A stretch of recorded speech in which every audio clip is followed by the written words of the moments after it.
ini saya ingin mereview tentang penyakit pink disease pada tanaman kehutanan. Kenapa disebut penyakit pink disease ya? Karena pada bagian batang tanaman yang terserang ini berwarna merah jambu atau pink ya.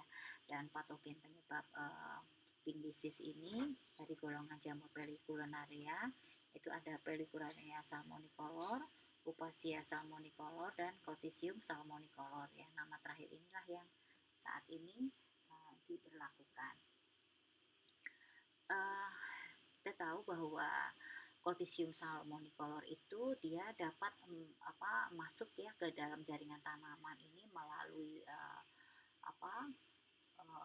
lentisel ya, melalui lentisel dan kemudian menyerang kambium, di mana kulit kayu yang terserang itu nanti akan membentuk kanker yang tertekan dan menyebabkan retakan kulit vertikal terutama selama musim kemarau, dan juga banyak tunas epikormik yang berkembang ya,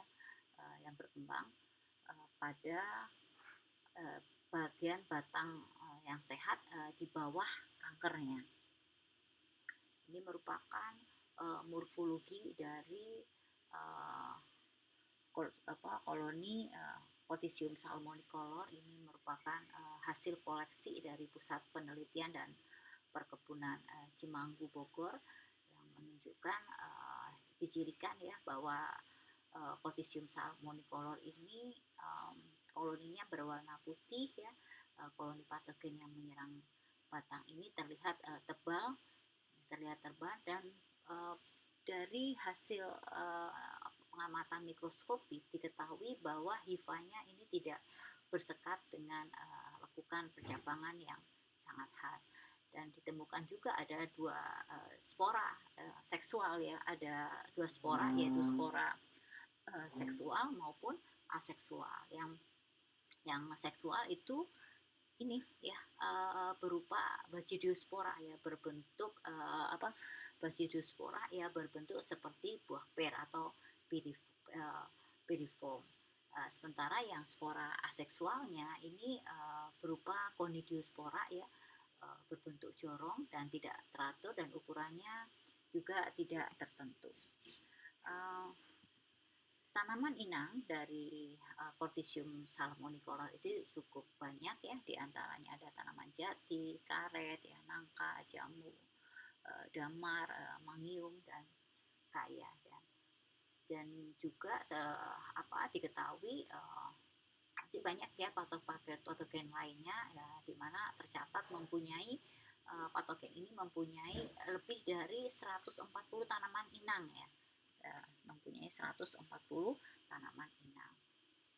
Perkembangan fungi Coltisium salmonicolor ini melalui 4 stadia, yaitu ada stadium membenang, stadium membintil, stadium Coltisium, dan stadium nekator ya, di mana pada stadium membenang stadium ini membentuk seperti sarang laba-laba ya. Jadi terdapat misilum tipis ya, seperti perak atau sutra. Dan pada stadium membenang ini sebetulnya jamur belum masuk ya dalam jaringan kulit ya. Sedangkan kalau stadium membintil, fungi itu mulai membentuk gumpalan-gumpalan hifa di depan lentisel ya, sebelum dia masuk ke dalam jaringan kulit. Stadium membintil itu disebut juga dengan istilah stadium bongkol. Sedangkan kalau stadium yang Coltisium ini fungi sudah membentuk kerak ya, berwarna merah jambu atau pink, dan atau yang berwarna seperti ikan salem ya. Pada stadium ini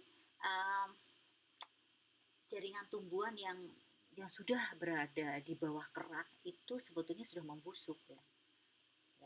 Dan pada stadium nekator ini fungi sudah membentuk pycnidia ya, berwarna muda, dan umumnya ini terdapat pada bagian yang agak kering ya. Ini mungkin ulasan yang tadi disampaikan. Jadi pada stadium benang itu sudah ada misilum tipis ya, tapi di sini funginya belum masuk ya. Kalau stadium membintil ini fungi sudah membentuk gumpalan-gumpalan hifa di depan lentisel sebelum dia masuk ke jaringan kulit. Nah, pada stadium kortisium ini sudah tampak ya, eee, lapisan miselium yang berwarna merah jambu. Ini merupakan ciri dari stadium sel multikolor, dan pada perkembangan selanjutnya yaitu adalah stadium nekator itu sudah terbentuk ya, eee, bintil merah ya, bintil merah ya pada kayu yang merupakan pigmidia ya. Jika ini umumnya terdapat pada eee, daerah yang kering, dan bintil-bintil merah inilah yang sebetulnya pigmidia itu merupakan tubuh buah dari cendawan. Untuk mekanisme penyebarannya ini bisa melalui serangga, percikan air, dan konidia ini akan saling berdekatan sebetulnya, sehingga sukar terpencar oleh angin dengan adanya hujan dan percikan air ya, ini memungkinkan konidia untuk terlepas ya. Dan sumber infeksi selalu terdapat di sekitar hutan. Penyebaran Conidia fungi ini dapat melalui serangga atau percikan air, dan pada musim kemarau fungi itu seringkali berada pada fase istirahat ya, fase istirahat dan sulit diketahui keberadaannya, dan akan berkembang lagi pada musim penghujan. Dan serangan fungi upas biasanya terjadi pada musim penghujan atau ketika kelembapan nisbi itu tinggi.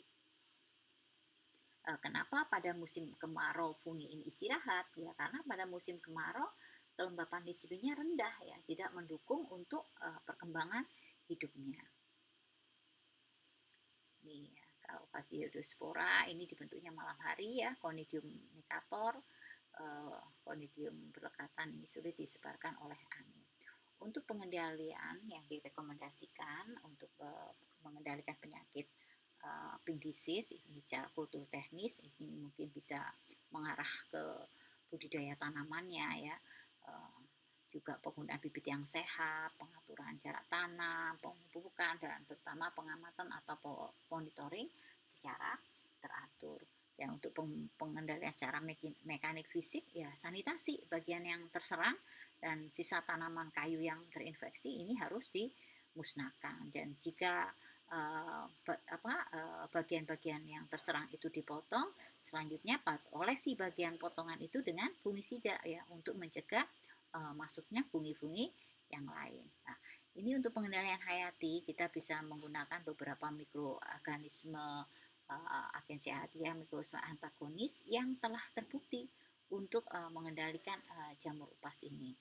Dan bisa juga kita menggunakan ekstrak tanaman penghambat fungi ya. Ini yang pernah diteliti adalah ekstrak dari daun cengkeh. Untuk pengendalian kimiawi ya, pada gejala awal ya, sarang laba-laba. Jadi pada tanaman yang terserang bisa dioleskan dengan bubur bordok ya 1%, dimana untuk membuat campuran bubur ini adalah 1 kg tembaga sulfat, 1 ditambah 1,25 kg kapur tohor yang selanjutnya dilarutkan dalam 100 liter air. Nah, ini contoh ya pada tanaman karet ya. Kalau pada tanaman karet ini penggunaannya harus dihentikan 6 bulan sebelum masa sadap ya, karena penggunaan bubur bordok ini dapat merusak kualitas latek. Selanjutnya kita dapat menggunakan fungisida efektif yang sudah direkomendasikan, terutama yang mempunyai yang berbahan aktif dimethomorph ya, seperti Captive 200 SC. Demikian review saya tentang penyakit pink disease, semoga bermanfaat. Wassalamualaikum warahmatullahi wabarakatuh.